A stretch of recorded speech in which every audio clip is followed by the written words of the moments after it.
Hello दोस्तों, नमस्ते, केम छो, सत श्री अकाल। बहुत लंबे अंतराल के बाद मैं आप सभी के समक्ष आई हूँ। तो चलिए हम अपना जर्मन सीखने का ये सफ़र आगे बढ़ाते हैं और देखते हैं कि आगे हम और क्या क्या सीख सकते हैं। आज के इस एपिसोड में मैं आपको कुछ संख्याएं सिखाऊंगी और कैसे गुड मॉर्निंग, गुड इवनिंग वगैरह जर्मन में बोलते हैं, ये सब सिखाऊंगी।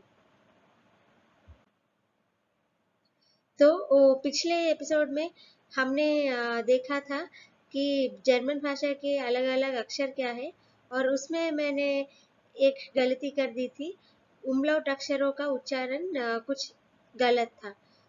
तो ए उमलाउट अक्षर को कहते ए, ओ उमलाउट अक्षर का उच्चारण है ऊ, और यू उमलाउट का उच्चारण है ऊ।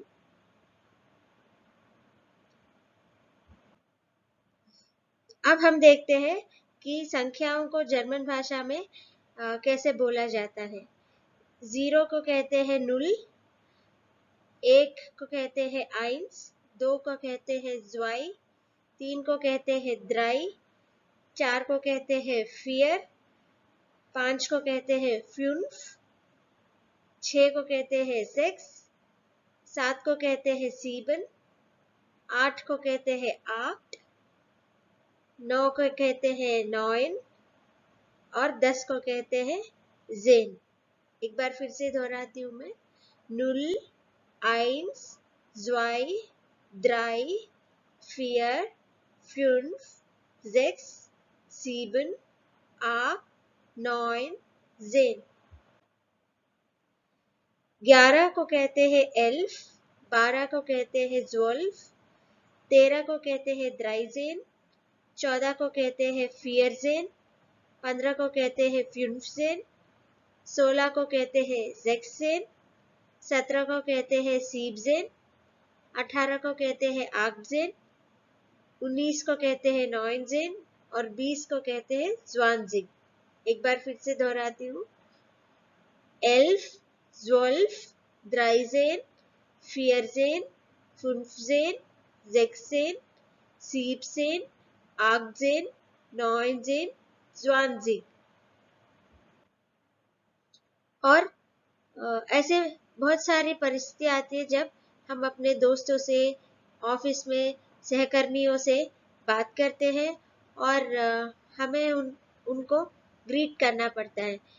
तो ऐसी परिस्थितियों में, जैसे अगर हम उनसे सुबह के टाइम में मिल रहे हैं तो हम उनको गुड मॉर्निंग कैसे कहेंगे, अगर हम शाम के टाइम पे उनसे मिल रहे हैं तो गुड इवनिंग कैसे कहेंगे, ये देखते हैं। तो गुड मॉर्निंग को जर्मन में कहते हैं गूटन मॉर्गन। सुबह 8 बजे से आप सुबह 11 साढ़े 11 बजे तक किसी को आप विश करना चाहते हैं, अपने दोस्तों को, ऑफिस के कोलीग्स को या पड़ोसियों को, तो आप उनको इस तरह विश कर सकते हैं, गूटन मॉर्गन। अगर आप दोपहर में अपने दोस्तों, पड़ोसियों या सहकर्मियों से बातचीत करते हैं और उनको विश करना चाहते हैं तो आप कहेंगे गूटन टाग। इसी प्रकार अगर आप शाम के वक्त अपने किसी दोस्त को विश करना चाहते हैं तो आप कहेंगे गूटन आबेंड, और रात को शुभ रात्रि कहना चाहते हैं तो आप कहेंगे गूटन नाक्ट। गूटन मॉर्गन, गूटन टाग, गूटन आबेंड और गूटन नाक्ट। जब भी आप कभी भी जर्मन भाषा सीखते हैं और जर्मन भाषा सीखने के बाद एक परीक्षा में बैठते हैं तो आपको उस परीक्षा में सबसे पहले ये सवाल पूछा जाता है कि आप अपना परिचय दीजिए। जर्मन भाषा के अलग अलग लेवल से, जैसे पहले लेवल को कहते हैं A1, दूसरे लेवल को कहते हैं A2, और हर परीक्षा में ये सवाल पूछा जाता है कि आप अपना परिचय दीजिए। आपके एग्जामिनर आपसे कुछ इस तरह सवाल करेंगे, स्टेलन जी जिश फॉर, यानी आप अपना परिचय दीजिए। इश हाइज़ वरुण वर्मा, इस वाक्य का अर्थ है मेरा नाम वरुण वर्मा है। इश बिन 36 Jahre alt, यानी मैं 36 वर्ष का इंसान हूँ। Ich komme aus Indien von Bangalore। इस वाक्य का अर्थ है मैं इंडिया से आता हूँ और इंडिया में मैं बेंगलुरु शहर से हूँ। Meine Muttersprache ist Telugu. इस वाक्य का अर्थ है मेरी मातृभाषा तेलुगु है। Ich bin ein Englisch-Lehrer von Beruf। इस वाक्य का अर्थ है मैं पेशे से एक इंग्लिश टीचर हूँ। Meine Hobbys sind Filme sehen, Fahrradfahren und Musik hören। यानी मेरी हॉबीज है फिल्में देखना, साइकिल चलाना और संगीत सुनना। Ich bin verheiratet und habe eine Tochter। इसका मतलब है मैं शादीशुदा हूँ और मेरी एक बेटी है। Sie ist 2 Jahre alt। यानी मेरी बेटी की आयु 2 साल की है। देखते हैं कि पिछले इंट्रोडक्शन में हमने जो जो नए शब्द सीखे उनके अर्थ क्या है। हाइजन। हाइजन एक शब्द है जिसका मतलब है आपको कैसे बुलाया जाता है। कॉमन एक शब्द है जिसका मतलब है आप कहाँ, अगर आप कहना चाहते हैं कि आप कहाँ से आते हैं तो आप इस शब्द का उपयोग करेंगे। आउस का मतलब है फ्रॉम, यानी अगर आप अभी आपने देखा एक वाक्य इश कॉमा आउस इंडियन, यानी मैं इंडिया से आता हूँ। इंडियन का मतलब इंडिया है। जर्मन भाषा में इंडिया को इंडियन कहते हैं। माइना का मतलब मेरा या मेरी। मुटरस्प्राका का मतलब है मातृभाषा। फाराड का मतलब है साइकिल। इश का मतलब है मैं। बिन का मतलब है इंग्लिश का एम। आइन का मतलब है अ। जैसे हम इंग्लिश में एक कंप्यूटर, अ पेंसिल कहते हैं, उसी तरह जर्मन में आइन का इस्तेमाल करते हैं।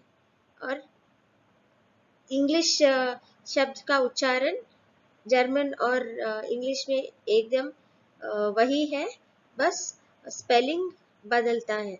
लहरर का शब्द, लहरर अभी आपने सुना, एक शब्द है जिसका मतलब है मेल टीचर या पुरुष टीचर या पुरुष शिक्षक। फॉन का मतलब है बाई, यानी अभी हमने एक वाक्य देखा इश बिन ein Lehrer von Beruf, यानी मैं पेशे से एक शिक्षक हूँ। बेरूफ का मतलब है प्रोफेशन यानी पेशा। और आगे के शब्द भी देखते हैं। फिल्मा का मतलब है फिल्म्स। सेहन का मतलब है देखना। फारन का अर्थ है गाड़ी चलाना या ड्राइव करना। ह्योरन का अर्थ है सुनना। फरहाइराटेड का अर्थ है शादीशुदा इंसान। हाबन का अर्थ है हमारे पास अगर कोई चीज है और हम उस बात को बताना चाहते हैं, जैसे हम इंग्लिश में टू हैव कहते हैं, बिल्कुल इसी तरह हाबन शब्द का हम उपयोग करेंगे जर्मन में। डॉक्टर शब्द का अर्थ है बेटी। जी का अर्थ है वह या शी। इस्ट का अर्थ है ईज। यारा का अर्थ है साल या ईयर्स। आल्ट का अर्थ है आयु या ओल्ड। अगर हम जर्मन भाषा में दिशाओं के बारे में बात करना चाहते हैं तो हम कैसे बात करेंगे ये देखते हैं। दिशाओं को जर्मन भाषा में कहते हैं रिश्टुंग। अगर हम दक्षिण दिशा के बारे में कुछ कहना चाहते हैं तो हम कहेंगे देर सुडेन। अगर हम उत्तर दिशा के बारे में बात करना चाहते हैं तो हम कहेंगे देर नॉर्देन। अगर हम पूर्व दिशा के बारे में कुछ कहना चाहते हैं तो हम कहेंगे देर ऑस्टेन। अगर हम पश्चिम दिशा की बात करना चाहते हैं तो हम कहेंगे देर वेस्टर्न। अगर हम बाएं जाने के लिए किसी से कहना चाहते हैं तो हम कहेंगे लिंक्स। अगर हम किसी से कहना चाहते हैं कि आप दाएं चले जाइए तो हम कहेंगे रेक्ट्स। और अगर हम किसी व्यक्ति से कहना चाहते हैं कि आप सीधे जाइए तो हम कहेंगे Gerard.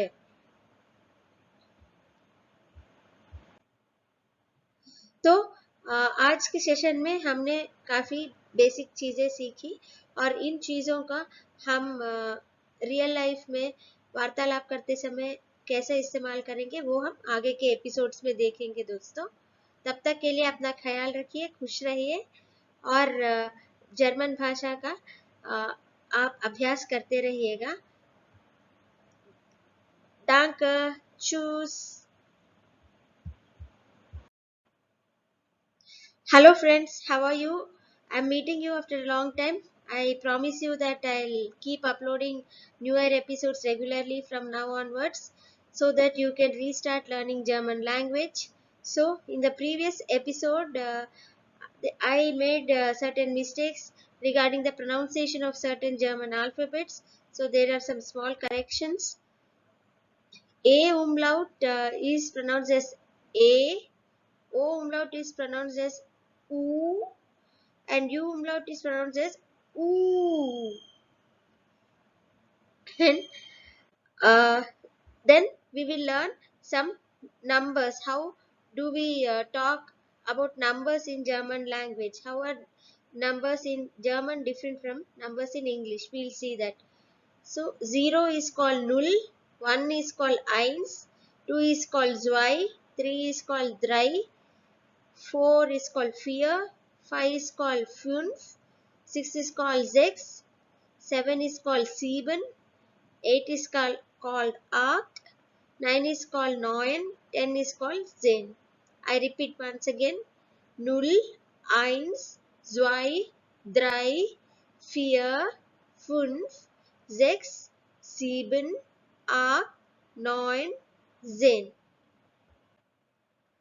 11 is called elf, 12 is called zwölf, 13 is called dreizehn, 14 is called vierzehn, 15 is called fünfzehn, 16 is called sechzehn, 17 is called siebzehn, 18 is called achtzehn, 19 is called neunzehn, and 20 is called zwanzig. I repeat once again. Elf, zwölf, dreizehn, vierzehn, fünfzehn, sechzehn, siebzehn, achtzehn, neunzehn, zwanzig. When you want to wish your neighbors, your colleagues, or your friends, or some relatives, whenever you happen to meet them, it depends on the time of the day how you greet them. So, in case you are meeting them in the morning from around 8 a.m. to 11:30 or 11:45, then you will wish them by saying Guten Morgen. Guten Morgen means good morning. If you want to wish your acquaintances in the afternoon, to say good afternoon, we say Guten Tag in German. And similarly, if you want to greet someone in the evening time, so you can say Guten Abend.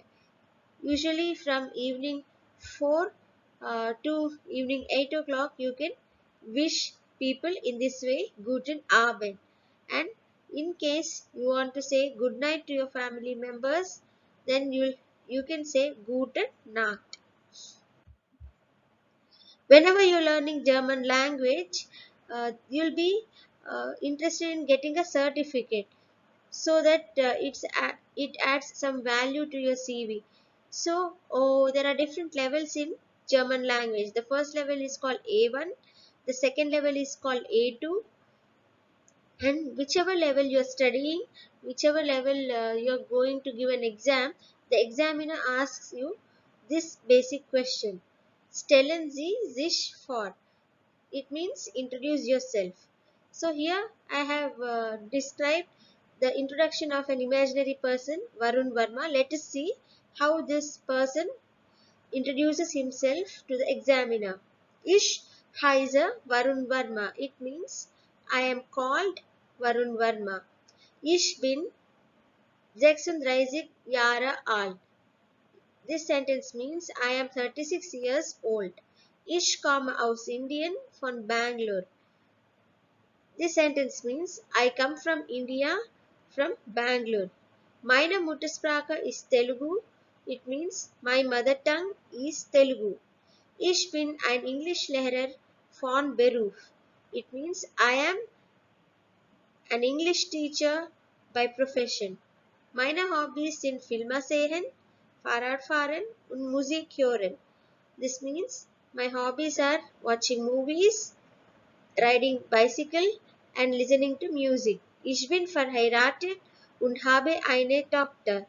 This sentence means I am married and I have a daughter. Sie ist 2 Jahre alt. This means my daughter is 2 years old or she is 2 years old. So we'll see one by one what new words we have encountered in the self-introduction text. Heißen means to be called. Common means to come. Aus means from. Indian means India.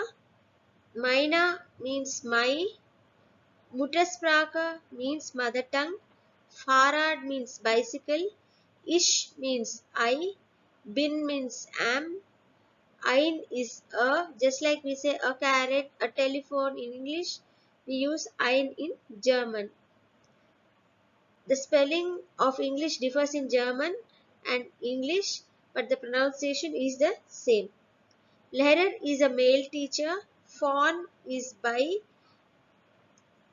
Just now we saw in the introduction that person is saying, Ich bin ein Lehrer von Beruf.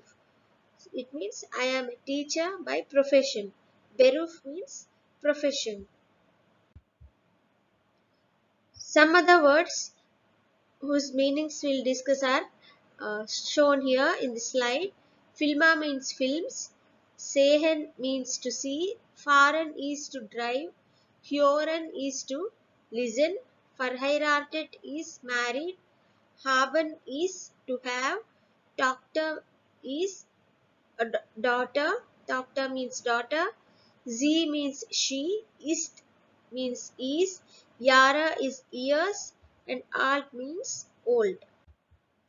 In case you want to refer to some directions or ask people about the location of a particular city or a particular street, and in that situation you would like to ask people about the directions in German, these words will be useful. The directions are called das Richtung in German. Das Richtung is a singular word, and in the plural form we'll be saying die Richtungen. Suppose you want to refer to the south direction, you will say der south, der Süden.